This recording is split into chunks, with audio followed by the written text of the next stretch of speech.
যে Facebook post সেটা নিয়ে একটু আপনার কিছুটা মন্তব্য কিছুটা আপনার কাছ থেকে জেনে। আপনি নিশ্চয়ই দেখেছেন সে ফেসবুক পোস্টটি এবং সেটা এখন অনেক আলোচিত হচ্ছে।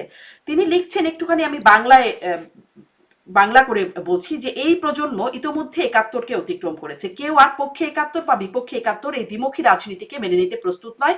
একাত্তর ইতিহাসে থাকবে রাষ্ট্রের ভিত্তি হিসাবে, সম্মানের নীতি হিসেবে, কিন্তু আর রাজনৈতিক বৈধতার নিয়ামক হবে না। একইভাবে ৪৭ ইতিহাসে স্মরণীয় হয়ে থাকবে শ্রদ্ধার সঙ্গে, কিন্তু রাজনৈতিক স্বার্থে ব্যবহৃত হবে না।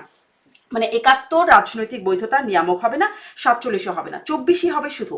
আপনার কি মন্তব্য? না, ধন্যবাদ আপনাকে। যারা শুনছেন তাদেরকে আমি ধন্যবাদ এবং শুভেচ্ছা জানাই। আসলে আপনি রাজনীতির যে প্রশ্নটা এখন তুললেন, আমি ঠিক জানি না যে আপনারা কেন আলোচনায় এইগুলোকে এত গুরুত্ব দিয়ে এজেন্ডা হিসাবে আনেন। প্রবলেমটা আমি মনে করি বাংলাদেশের রাজনীতি, এবং এটা একটা বড় সমস্যা। কারণ আমি জিনিসটাকে কোনো অস্বাভাবিক ঘটনা হিসেবে তো দেখছি না, স্বাভাবিক ঘটনা। কারণ এখন যে নামটি বললেন এবং তারা একটা দল করেছে, এই দলের রাজনীতি সম্পর্কে আমরা ১০০ ভাগ এখনো পরিষ্কার না হলেও সাধারণভাবে কিছু তাদের ঘোষণা, কিছু তাদের সংস্কারের প্রস্তাব, কিছু তাদের বক্তৃতার মধ্য দিয়ে জানি। তাতে এটা কিন্তু একটু সাধারণভাবে জানি, যে কথাটা বললেন এটাই তো তাদের পলিটিক্স। সুতরাং এখানে আমি নাথিং নিউ, মানে নতুন কিছু দেখতে পাচ্ছি না। এবং এই বাংলাদেশে বহুদিন ধরে ছিল যে ৭১কে নাকচ করে অন্য কিছু পুনর্স্থাপন করার। এটা নানা মানুষ নানাভাবে চেষ্টা করেছে, ওরা হয়তো একটু নতুন ভাবে চেষ্টা করতে চাইছে। সুতরাং এইটাকে আমি রাজনীতির কোনো প্রধান এজেন্ডা মনে করি না। বরঞ্চ প্রধান এজেন্ডাটা হচ্ছে আজকে রাজনীতিতে এই যে ঘটনাগুলো ঘটলো ৫৩ বছরের বাংলাদেশে, অনেকেই ওই সময়ে যারাদের জন্ম ছিল, যারা পাকিস্তান মুক্তিযুদ্ধের বিরোধিতা করেছিল, বাংলাদেশের বিরোধিতা করেছিল, তারাও রাজনীতিতে বহমান। নতুন প্রজন্ম, আমরা মুক্তিযুদ্ধকে চেটকেতে এমন জায়গায় করেছি, অনেকে মুক্তিযুদ্ধের বিরুদ্ধে কথা বলার সুযোগ পাচ্ছে এবং তার বিরুদ্ধে যে আজকে রাজনীতি করারও আমি বলবো এক ধরনের দুঃসাহস দেখাচ্ছে। বরঞ্চ এই বিবেচনা আমাদের রিভিজিট করা দরকার, যারা মুক্তিযুদ্ধের কথা বলি, যে সেই জায়গায় সংকটগুলো কি ছিল এবং কি করা দরকার। কারণ এইটা যেটা নাহিদের কথা বললেন, এটা তাদের পলিটিক্স। সুতরাং এটা জনগণই এই ব্যাপারে ডিসিশন নেবে এবং গ্রহণ করবে। কিন্তু যে পলিটিক্স এর সাথে আমি মনে করি মুক্তিযুদ্ধ এবং যারা মুক্তিযুদ্ধকে আমরা ওন করি তাদের সাথে কোনো সম্পর্ক থাকতে পারে বলে আপনার আমার কি মনে মনে হয়। হয়, মানে তাদের পলিটিক্সের ব্যাপারে সরকার যে খুব সিম্প্যাথেটিক সেটা বিভিন্ন আলোচনায় বিভিন্ন সময় আমরা এটা বুঝতে পারি। বিশ্লেষকরাও বলেন তাদেরকে কিংস পার্টি বলেও অনেকে অভিহিত করেন। আহ, আপনার কি মনে হয় যে আসলে মানুষের পালসটা কিরকম, তারা আসলে এই বয়ানটাকে কিভাবে দিচ্ছে? আপনার কি মনে হয়? না, মানুষের পালস বলতে এর তো সামগ্রিক উত্তর দিতে গেলে আফটার ইলেকশন দিতে হবে। ইলেকশনের আগে হয়তোবা আমার বলাটা যথাযথ হবে না।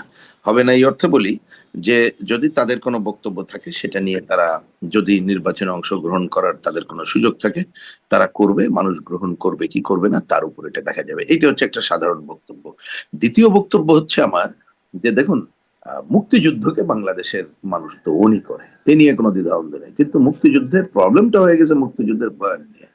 মুক্তিযুদ্ধের নাম নিয়ে ধরেন বিগত যে সরকার ছিল, তারা যে পরিমাণে অন্যায়, অত্যাচার, লুটপাট তন্ত্র, মুক্তিযুদ্ধকে রাজনৈতিক হাতিয়ার হিসেবে ব্যবহার করা, মুক্তিযুদ্ধ যে একটা সাধারণ মানুষের যুদ্ধ ছিল, তার যে অধিকার সেটাকে ধ্বংস করে দেয়া, এই কাজগুলো করেছে। এখন অনেকের সামনে মুক্তিযুদ্ধকে তার যে মূল লক্ষ্য ছিল, জনগণের অধিকার প্রতিষ্ঠা, একটা সাম্যের সমাজ প্রতিষ্ঠা করা, একটা অসাম্প্রদায়িক গণতান্ত্রিক সমাজ প্রতিষ্ঠা করা, সেই জায়গাটা আমরা দীর্ঘদিন নিতে পারিনি।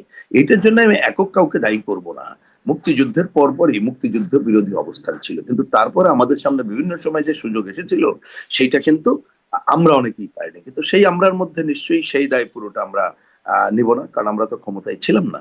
এই দায় যারা এই সময়কালে এই ৫৩ বছরের ক্ষমতায় ছিল, তাদের কারোর কম হতে পারে, বেশি হতে পারে, বিশেষ করে বিগত যারা ছিল তাদের একটা বড় দায় নিতে হবে, সেটাকেই বিবেচনা করতে হবে। কিন্তু কিন্তু আমি আমি ওই মনে করি প্রশ্নটাতে আরেকটু যাই যে যে এটা মনে করি একটু আমার কথা শেষ করতে জি দেন। আমি মনে করি যে মুক্তিযুদ্ধের প্রকৃত যে কি বলে, যে পরিবেশ পরিস্থিতি ছিল যাতে মুক্তিযুদ্ধ হয়েছিল, আমরা তারপরে কি কি ঘটনা ছিল, এর প্রকৃত তথ্য উপাত্ত, আমি প্রকৃত তথ্য উপাত্তই মিন করছি নির্মোহভাবে, যদি আমরা এই নতুন প্রজন্ম সহ সবার কাছে তুলে ধরতে পারি, তাহলে দেখবেন নতুন প্রজন্ম মুক্তিযুদ্ধকে তার যে স্বমহিমায় উদ্ঘাটন করছেন। এবং তখন এই মুক্তিযুদ্ধ নিয়ে ব্যবসাও করতে পারবে না কেউ, মুক্তিযুদ্ধ নিয়ে তার বিরুদ্ধচারণও কেউ করেই বাংলাদেশে থাকতে পারবে বলে আমি মনে করি না। জি, আপনার কাছে প্রশ্ন করছিলাম যে নাহিদ ইসলাম যেটি বলছেন ৭১ বা ৪৭ এটি আসলে রাজনীতিতে মানে রাজনৈতিক বৈধতার নিয়ামক হবে না। মানে তাহলে কি ২৪ রাজনৈতিক, মানে এখন কি বুঝতে পারছেন ২৪ই কি রাজনৈতিক বৈধতার নিয়ামক হিসেবে দাঁড়াচ্ছে?